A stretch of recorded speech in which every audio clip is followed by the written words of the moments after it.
Fenomena main hakim sendiri kembali menjadi perhatian publik setelah sejumlah kasus di Bali, Morowali, Bogor, dan sejumlah daerah lain berujung pada kematian. Dan dialog kali ini akan membahas akar persoalannya, krisis kepercayaan terhadap penegakan hukum, serta apa solusi untuk mencegah peradilan jalanan ini terus terjadi dan semakin brutal. Untuk membahasnya sudah bergabung secara virtual kriminolog Adrianus Meliala dan juga Yusuf Warshim, Komisioner Kompolnas. Selamat malam Bapak-Bapak. Selamat malam. Selamat malam Pak Yusuf. Selamat malam, Prof. Siap. Saya ke Prof. Adrianus dulu. Prof, kalau kita melihat kasus main hakim sendiri, sekarang makin marak, bahkan terjadi pembunuhan di dalamnya. Anda melihatnya seperti apa sekarang ini sebenarnya, Prof? Ya memang sudah cukup lama ya kita melihat soal main hakim sendiri dijadikan satu budaya. Sudah suatu habitus ya, bahwa kalau ada pelaku kejahatan ketangkep, itu lalu kemudian kalau dalam bahasa media sosial itu diberi salam olahraga dulu. Salam olahraga dulu, ya. Iya, gitu. Jadi dengan kata lain dinormalisasi, dianggap sebagai hal yang wajar, dianggap sebagai hal yang benar juga gitu ya. Oke. Dan di pihak lain tidak ada juga usaha yang serius dari masyarakat maupun dari elemen negara untuk menghilangkan hal itu. Jadi ya kemudian lalu tetap marak, dan kalau sekarang ini kemudian kita anggap sebagai membahayakan, ya saya kira itu adalah suatu buah dari pembiaran yang kita lakukan selama ini. Demikian. Baik. Kalau tadi kita lihat berita sebelumnya, bahkan tadi ada pelaku yang diduga akan mengambil barang di sebuah ruko, kemudian luka mengangannya disiram atau ditaburi dengan garam oleh masyarakat. Tadi Pak Prof katakan bagian sesuatu yang bisa dikatakan sudah dinormalisasi. Kompolnas melihatnya seperti apa sebenarnya Pak Yusuf? Apakah memang seperti itu ataukah memang ada kesan bahwa masyarakat tidak percaya dengan penanganan dari aparat kepolisian atau penegak hukum sebenarnya Pak Yusuf? Iya, jadi ya kalau menurut hukum, tindakan main hakim sendiri itu tidak dibenarkan. Hanya main hakim sendiri ini sebenarnya fenomenanya yang belakangan ini muncul itu sudah merupakan main hakim sendiri yang sifatnya konvensional. Oke. Kalau kita ingat di Jakarta dulu awal tahun 2000-an itu sangat marak sekali. Apabila menemukan pencopet langsung diamuk massa itu sangat marak sekali. Oke. Dan main hakim sendiri seperti ini sebenarnya konvensional. Di dalam era sekarang media sosial itu, tindakan-tindakan di media sosial itu sudah banyak main hakim sendiri menjudge melalui narasi-narasi bahwa pelaku kejahatan itu salah satu bentuk-bentuk main hakim sendiri tanpa ada pembuktian. Nah, oleh karena itu, ini tentu sebenarnya satu sisi bisa dijelaskan oleh ilmunya Prof. Adrianus. Ya, tentu ada dua faktor. Ada faktor yang kalau dulu kita lihat ada kekurang pahaman masyarakat, kesadaran masyarakat terkait dengan hukum. Nah, yang kedua ada keresahan gitu, keresahan masyarakat terhadap kejahatan yang dipandang oleh masyarakat itu tidak diatasi gitu. Keresahan itu tidak diatasi dalam arti kata apa Pak Yusuf sebenarnya? Ya? Tidak diatasi dalam arti kata apa sebenarnya Pak Yusuf?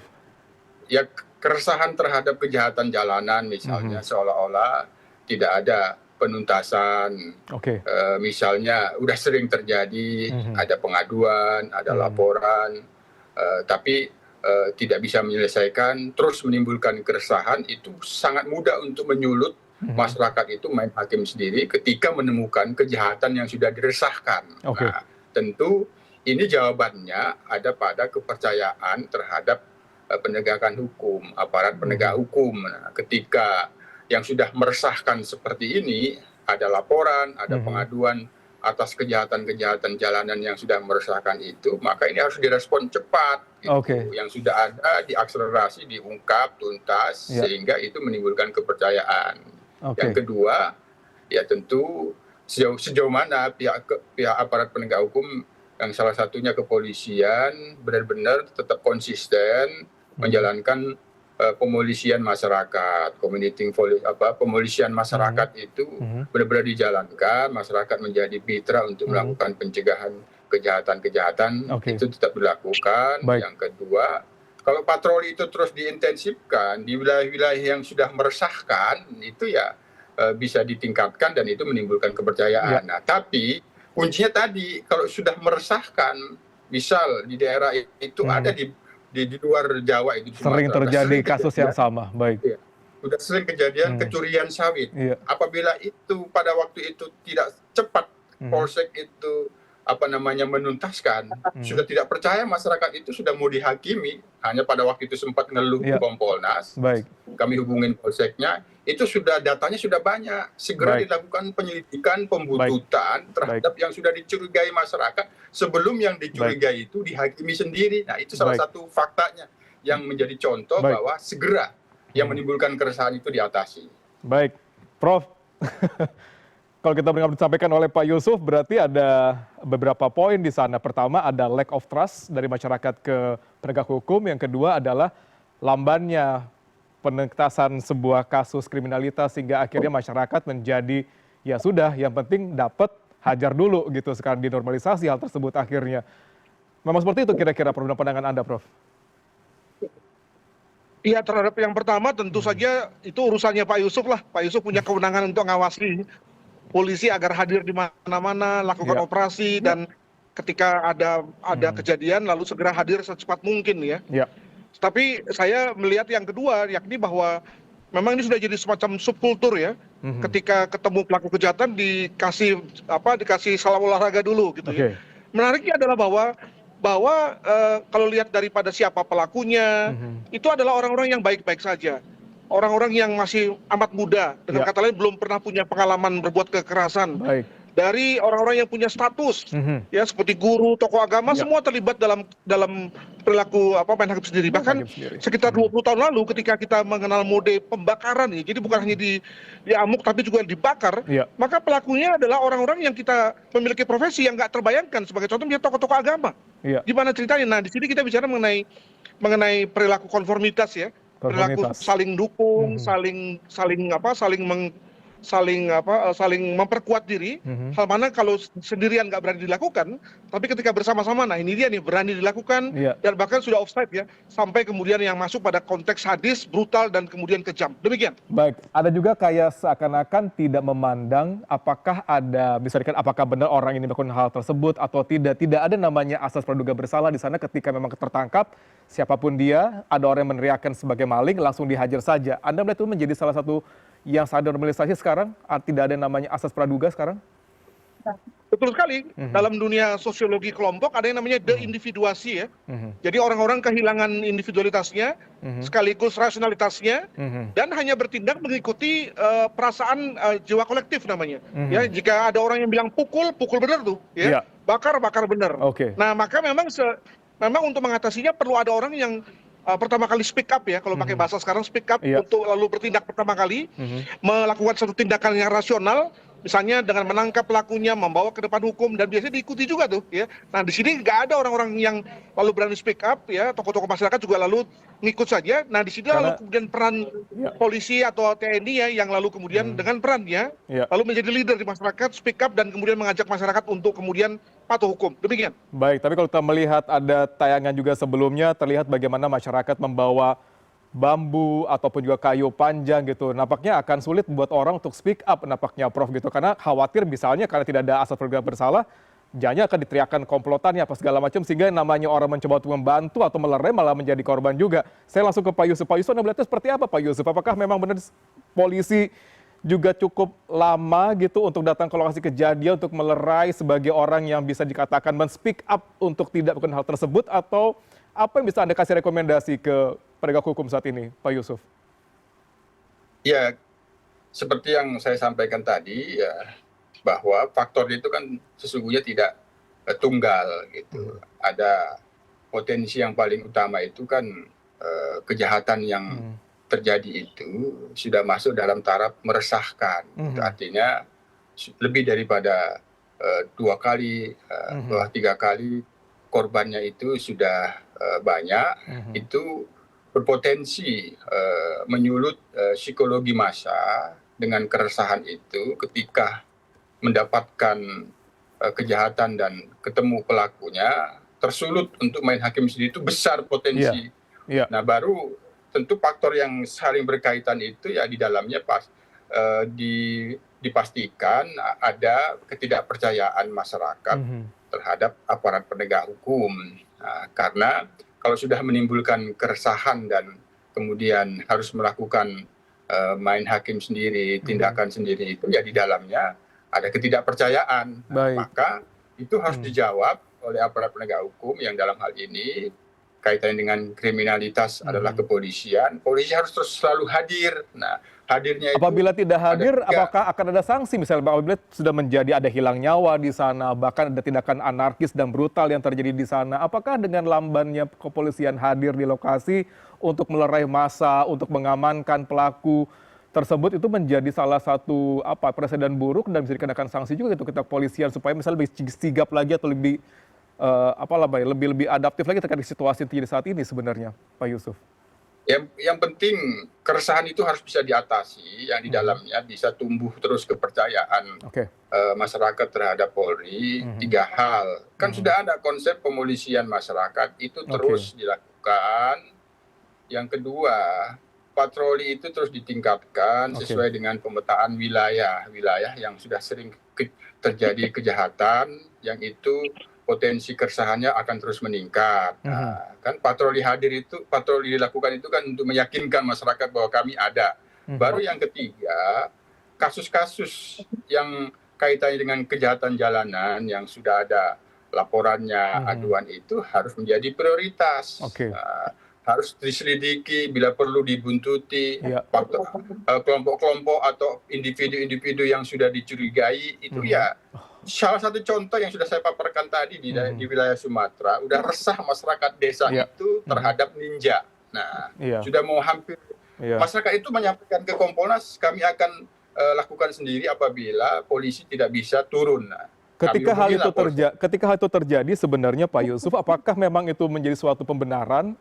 Karena polisi tidak bisa dikatakan menyanggupi keresahan masyarakat untuk mengantisipasi, untuk meredam atau untuk menghilangkan tindak kejahatan seperti itu, akhirnya masyarakat pun diberi keleluasaan gitu untuk bermain hakim sendiri. Apakah jadi ujungnya adalah dari polisi sebenarnya membiarkan ini semua sebenarnya Pak Yusuf? Tadi faktornya tidak tunggal, itu saling terkait, saling berkaitan, bahwa seolah-olah ini faktor tunggal karena ketidakpercayaan terhadap polisi. Tidak demikian. Jadi faktornya tidak tunggal, tapi sekali lagi main hakim sendiri itu tidak dibenarkan, tapi itu tidak boleh terjadi apabila kepercayaan masyarakat terhadap kepolisian, terhadap aparat penegak hukum itu ada.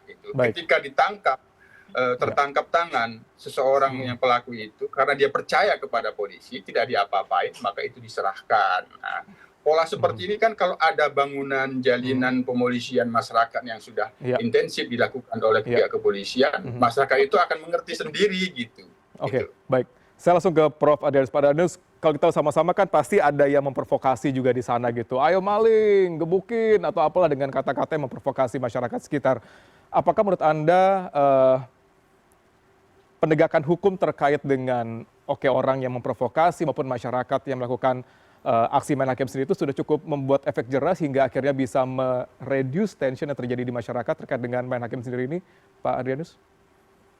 Ya, kalau kita lihat pada awal tahun ini itu Polri pernah melakukan langkah-langkah untuk melakukan penegakan hukum terhadap mereka yang melakukan amuk massa. Contoh misalnya di Sleman ya, ketika korban itu lalu memepet pelaku dan kemudian pelaku tewas, lalu kemudian korban itu diberikan satu pentersangkaan oleh kepolisian, apa yang terjadi? Masyarakat marah, DPR melalui Komisi 3 marah mempersalahkan polisi. Ini kan satu sinyal yang susah untuk diterima nih. Artinya apa? Masyarakat seperti memperbolehkan langkah-langkah itu. Negara pun juga seakan-akan memberikan semacam gitu ya kepada langkah-langkah main hakim sendiri. Sudah keluar dari yang namanya overmah gitu ya. Overmah dianggap sebagai boleh tadi dalam semua situasi. Kalau menurut ilmu hukum dan ilmu kriminologi itu sesuatu yang terukur sebetulnya apa itu overmah. Tapi di masyarakat seakan-akan apapun boleh gitu ya. Nah, jadi dengan kata lain rasanya kalau kita mau hilangkan fenomena ini berat sekali Mas, karena tadi sudah menjadi satu habitus, satu subkultur yang diturunkan dari turun temurun, betapapun kepolisian melakukan langkah-langkah penegakan hukum yang baik, yang terpercaya, rasanya masyarakat sudah semacam sudah semacam innate ya dengan perilaku tersebut. Begitu. Jadi menurut kacamata Anda, Prof, apa yang harus dilakukan oleh masyarakat, terutama pihak kepolisian penegak hukum terkait dengan hal tersebut, apabila memang ini sudah menjadi hal yang dinormalisasi, sudah menjadi habit, how can we change this? Ya, for a certain time nggak bisa kita lakukan apa-apa ya, karena tadi ini satu fenomena yang membudaya dan negara pun seperti seakan-akan tak berdaya. Kalau tadi kita bicara mengenai polisi, umumnya apa? Polisi melihat betul kalau sudah jadi massa, polisi membiarkan tuh.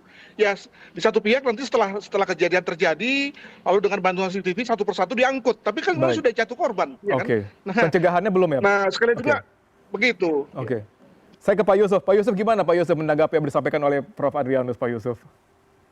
Ya, jadi saya tetap mengatakan bahwa itu amuk massa main hakim sendiri itu tetap merupakan tantangan dalam penegakan hukum yang harus bisa dijawab dan diatasi oleh aparat penegak hukum. Nah, ketika itu tidak mungkin akan dibiarkan menjadi budaya, maka pihak kepolisian salah satunya terkait dengan kejahatan jalanan itu harus tetap melakukan upaya-upaya, ya kalau itu faktornya ketidakpahaman, kekurang sadaran tentang hukum, maka upaya-upaya preemptif, pembinaan hukum itu harus terus dilakukan. Nah, baru yang kedua ya tindakan upaya-upaya preventif. Nah, upaya-upaya preventif itu ya yang mengakar di bawah itu adalah pemolisian masyarakat itu yang harus betul-betul dilakukan secara sistematis, terstruktur dan masif untuk meyakinkan bahwa mari sama-sama kita atasi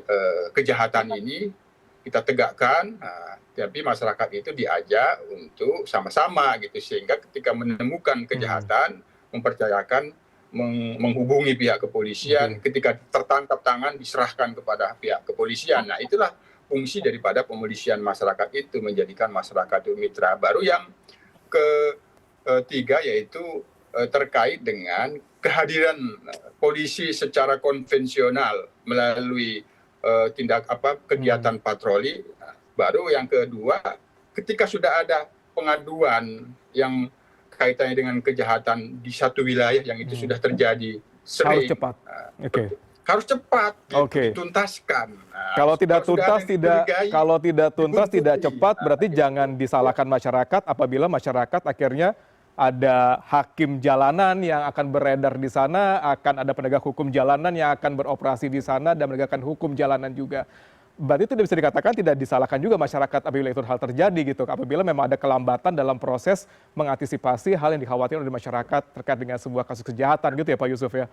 Dan Prof. Adrianus gimana?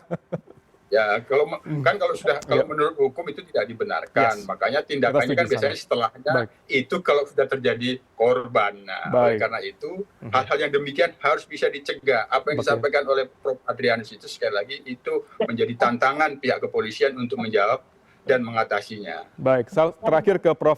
Adrianus, kira-kira komitmen harus seperti apa sebenarnya penegak hukum supaya bisa menggawangi hal ini tidak terjadi lagi kemudian hari, karena pasti pengungkapannya, pemrosesan juga sangat sulit pastinya gitu terkait dengan masa yang sekian banyak, ada korban juga di sana gitu. Bagaimana Anda melihatnya, Prof? Ya, kalau kita lihat misalnya hari-hari ini ada Pak Gubernur Jawa Barat membuat sayembara kan. Ya. Menurut saya itu sindiran tajam tuh bagi polisi tuh, ya.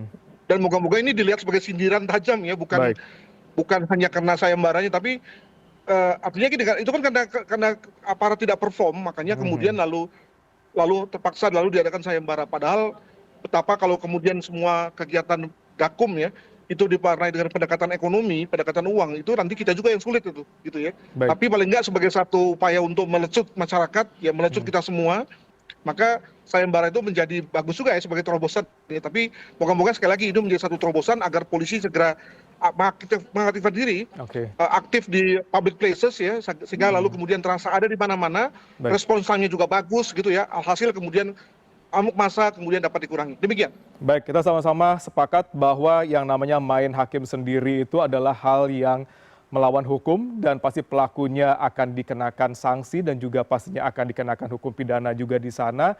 Dan yang paling penting adalah bagaimana upaya dari pihak kepolisian, penegak hukum untuk mencegah hal itu bisa terjadi dan bagaimana masyarakat bisa mengerti hal tersebut juga. Itu menjadi satu dasar supaya jangan sampai main hakim sendiri menjadi habit yang sulit untuk dikendalikan, sulit untuk ditekan, sulit juga untuk diberantas dari Indonesia. Terima kasih Pak Yusuf, terima kasih Prof. Adrianus sudah berbagi dengan kami di CNN Indonesia Prime News malam hari ini.